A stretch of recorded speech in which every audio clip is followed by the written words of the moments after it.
A Quality of Mercy, starring Robert Knepper, with Stacy Keach as your narrator, was adapted for radio by Dennis Etchison and written for The Twilight Zone by Rod Serling from a story by Sam Rolfe. Heard in the cast were Roderick Peoples, Kip Karstedt, Jeff Lupetin, Joby Cerny, Roddy Chong, Joseph Orunda, and Doug James. This copyrighted radio series is produced and directed by Carl Amari and Jason Mallow for Falcon Picture Group. Doug James speaking.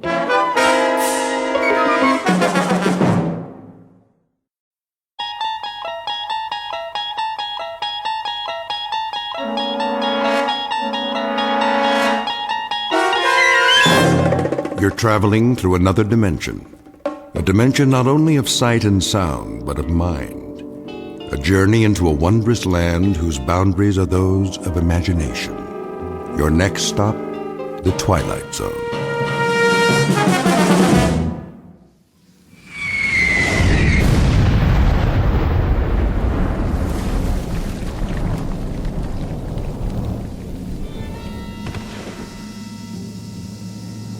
Man, oh man. They get it? Way off. What are they doing? Lobbing them in by hand? One more time.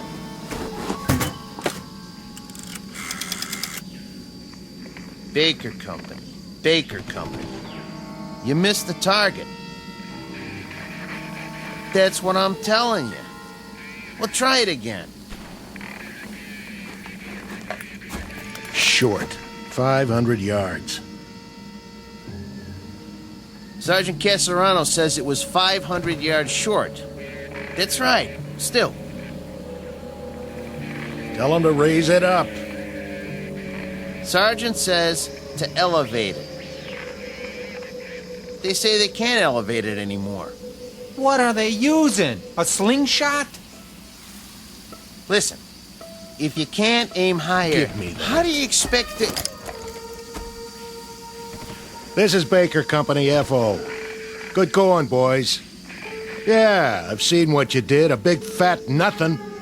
You wrecked 5 acres of rice paddies and you torn up a beautiful grove of palm trees, but that's it. What's it to me? Let me tell you. We're sitting out here on our duffs on a hill in the middle of nowhere, and you know what we're doing? We're having a little discussion. Yeah, that's right. Maybe you can help us out. We're trying to decide whether you got something in your religion against sending a shell into a cave. Or is it too hard for you? Because if it is... You tell him, Sarge. Oh, those jokers. What? Say again. Bypass? Well, now that's more like it. Because all you accomplished today is to tear up 5 acres of real estate and keep a handful of Japanese soldiers from falling asleep. Yeah. Well, I got a question for you. Anybody know how long it takes an enemy to die from insomnia? Same to you. Oh, we'll keep in contact, all right. You sure they're on our side? Makes me wonder sometimes. Give me a light. Here you go, sir. So what's the word? Did I hear you say bypass? They're gonna keep firing till late this afternoon. At least that's what they say. Then if they can't smoke them out, we'll just have to bypass it and move on. That's what I like to hear. Amen. I'm feeling better already. Me too. I'm getting cross-eyed looking through these binoculars. When they say flanks, I say thanks. I don't know about the rest of you, but I got no big urge to run headfirst into anything anymore. Not at this stage of the game. That's for sure.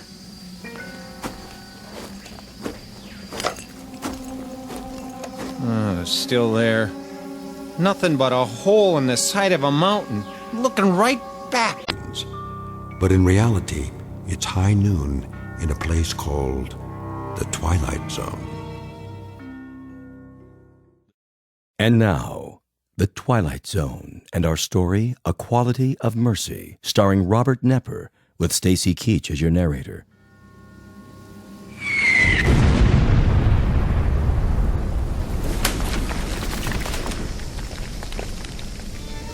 There we go again. Hit anything this time, Sarge? I tell you what, I'm not even gonna bother to look. You check it out for me, all right, Anachek? Feet sitting here. Where's the field glasses? Be my guest.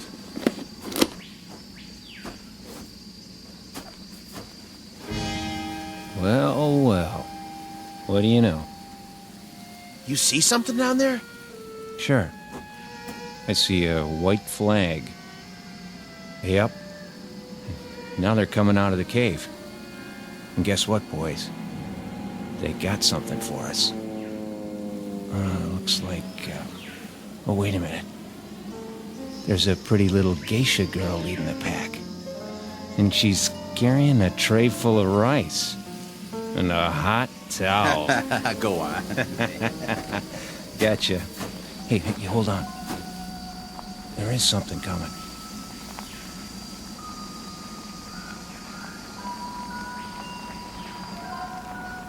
Who is it? Don't know. Uh-oh. Think I see a gold bar on his helmet. Give me those glasses.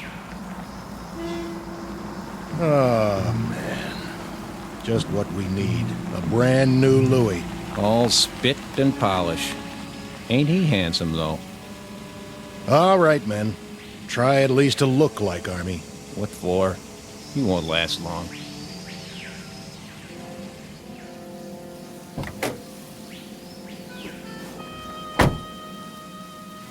Well, looky what we got here. That uniform's so new it ain't never been washed. Brand new holster, too. Well, that's what I call a pistol. No kidding. Pearl handle and all. Sent us a real tiger this time. $5 says it's never been fired.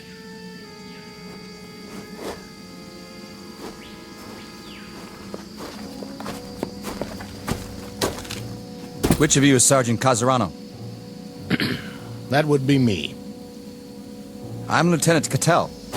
Sir, I'm taking over your platoon. matter of fact, What's your situation here? we're observing for a mortar company, Lieutenant. So I've been told. That cave down there, bunch of the enemies holed up. Been trying to get them out for 2 days. No luck? Nothing doing. Your binoculars, please, Sergeant. Here you go. Tough situation. I guess you know what that means. Sir, We have some mopping up to do. we? Yeah, you heard me. I'd say we do best to go at it frontally. Frontally. Yeah, just move right in and wipe them out. Hey, Lieutenant. You sure you got the right platoon? What about it, Sergeant? Well, now, Call the rest of the company together. the rest of the company. On the double. Where are they? Back at the CP. This is it? All 6 of us. In that case, we'll have to go it alone. Say again? Something wrong with your ears? Go it alone? With a half-dozen men? No, I'm begging the lieutenant's pardon. You've just inherited a good group, but not that good. This is infantry, sir, not kamikaze. He doesn't have the wrong platoon. He's got the wrong army. Your name is what? Watkins, Lieutenant. Andrew J. Are you accustomed to talking to an officer on your back? Matter of fact, sir, I'm not accustomed to talking to an officer in any way. And why is that, soldier? We've lost our last 3 platoon, Louis, and I guess you could say there's been a space of time in between. Well, you've got another one assigned now, and you're going to have to learn to live with that. Starting with this reminder. When you address an officer, I want to see you stand up on your feet like a man. We've been on the line 33 days, Lieutenant. Your point is? Not much sleep. You know what that's like? You have my sympathy, Sergeant. But my job is to lead this platoon, and I plan to do exactly that. My way. Then maybe you'd better tell us. Just what is your way? When I tell you boys to jump, you'll jump. When I tell you to stand up on your feet, you'll do so. And if I tell you to head toward that cave, guns port and bayonets fixed, that's exactly what you're going to do. Double time. Any more questions? Begging the lieutenant's pardon. Any more questions? No, sir. Good. What are your orders, Lieutenant? Since we don't have a clear line of sight into the cave, and since there's no cover between here and there, we don't have a choice. We'll have to move down into the open. Just go ahead and take it. Full frontal. What about it, Sergeant? You want my opinion? I'm willing to discuss it, in terms of military strategy. In military terms, Lieutenant, it goes like this. First off, you better muddy up that gold bar on your helmet so it doesn't shine too bright. Otherwise, you got yourself a target they can shoot at right in the middle of your head. Then you better take off the one on your collar and stick it in your pocket. I'm asking you for a chronology. And I'm giving it to you. The enemy happens to be half starved and half on its knees, but they're not dumb. They're tough, shrewd, and they got eyes. We lost 3 platoon officers already because they made a motion of command with one of their hands. That's what the Japs look for, a person in command. I'd intended to remove the insignia. But what about the cave? What do you know about it? Not much. We saw some of them run in, holding each other up. They're in bad shape. No telling how many were already in there. But they got a machine gun, and somebody's pretty good with it. But not good enough to stop a full-on attack.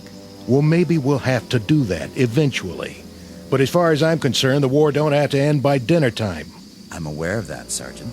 I say we sit on it for the rest of the day, and see what some 105s can do, before we make a final plan. You might be right, for someone who's used to taking his time. But it strikes me that we could move in there right now and wipe them out inside of an hour. Get close enough to lob grenades and pulverize them. If you want to get the job done instead of loafing, that seems to be the one thing this platoon is extremely good at. Lieutenant, how long have you been out here? What's that got to do with it? Oh, not a whole lot, I guess. But you make it sound like a football game. It ain't a football game, Lieutenant.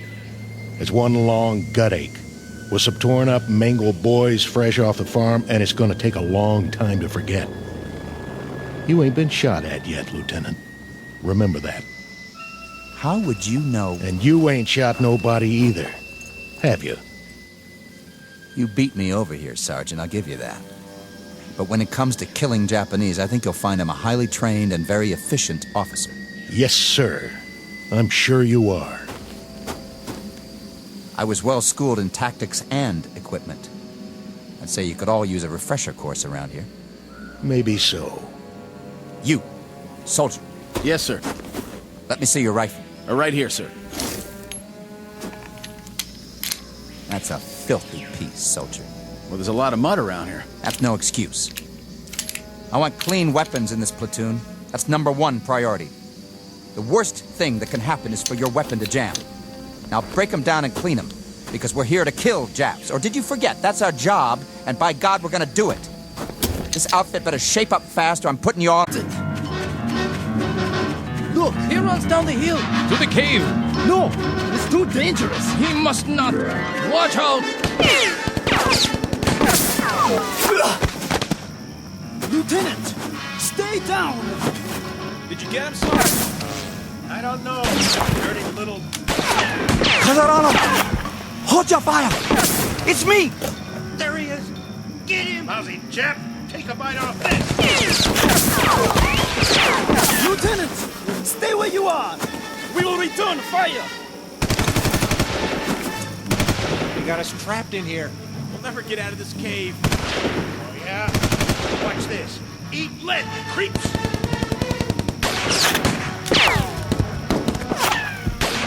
Lieutenant Yamuri, run back now. Keep your head down. Which way?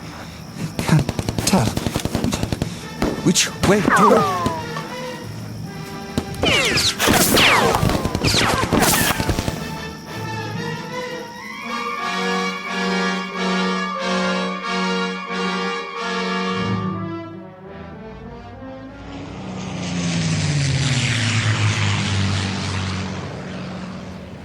He's here. He made it back. All the way up the hill. Is he hurt? Lieutenant Yamuri? What? That was exceedingly brave, sir. To attack the Americans single-handedly. Americans? What are you talking about? The Americans in the cave. 20 or 30 of them. Most of them wounded, but nonetheless armed. Very dangerous. Like animals. There aren't that many. Are you Are you all right, sir? Where are we? In the clearing, sir. At the top of the hill. I've seen you before, but I can't... It's odd that you should require this reminder. But the comparative health and well-being of the enemy, his comfort or his discomfort, the degree of his anguish or his incapacities have no bearing on military action. These things have no more to do with a tactical move or a decision of command than the fortunes of an anthill that you step on when we move forward to attack. But they're not ants. Correct. They are enemy.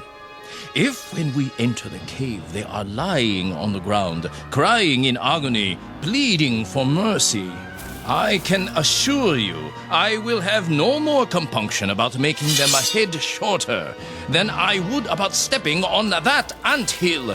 Captain, they are men. You are not listening. They are enemy. This is war, and in war you kill. You kill, Lieutenant. Do you understand? You kill until you are ordered to stop killing. No! Now, pick up your broken field glasses and prepare to attack, or I will have you shot. Sir. Sections, assemble! Sergeant Yamazaki, Sir! you will handle the first section. Sergeant Hino, Hi! take the second section. Lieutenant Ishimoto, Hey! yours is the third section. Now, we move out. Lieutenant Yamori, let me help you to your feet. I will take care of him, Sergeant, when we return. Yes, sir. Captain, what you do to those men in the cave, will it shorten the war by a week? By a day? An hour? Enough. May I ask the captain, what is his pleasure? How many have to die before... Yeah, something. I'll bet. But I wouldn't fret it if I was you. There'll be other wars sooner or later. Other caves. Other human beings you can knock off. I hope not. God help us. I hope not. The quality of mercy is not strained. It droppeth as the gentle rain from heaven on the place beneath. It is twice blessed. It blesseth him that gives and him that takes. Shakespeare, The Merchant of Venice. But applicable to any moment in time, to any group of soldiery, to any nation on the face of the earth, or, as in this case, to the Twilight Zone. We'll return to the Twilight Zone in just a moment. You are about to enter another dimension, a dimension not only of sight and sound, but of mind, a journey into a wondrous land of imagination. Next stop, the Twilight Zone. Hi, this is Stacy Keach. I'd like to take a moment to tell you about our Twilight Zone website at twilightzoneradio.com. At twilightzoneradio.com, you'll find the latest information on these Twilight Zone radio dramas, including behind-the-scenes photographs, plus the newest product releases, trivia contests, ways to contact us, other Twilight Zone-related info and merchandise, plus links to other fascinating websites. So make your next stop twilightzoneradio.com. Visit twilightzoneradio.com to purchase these Twilight Zone radio dramas on cassette and CD, or call toll-free 1-866-989-ZONE. That's 1-866-989-9663.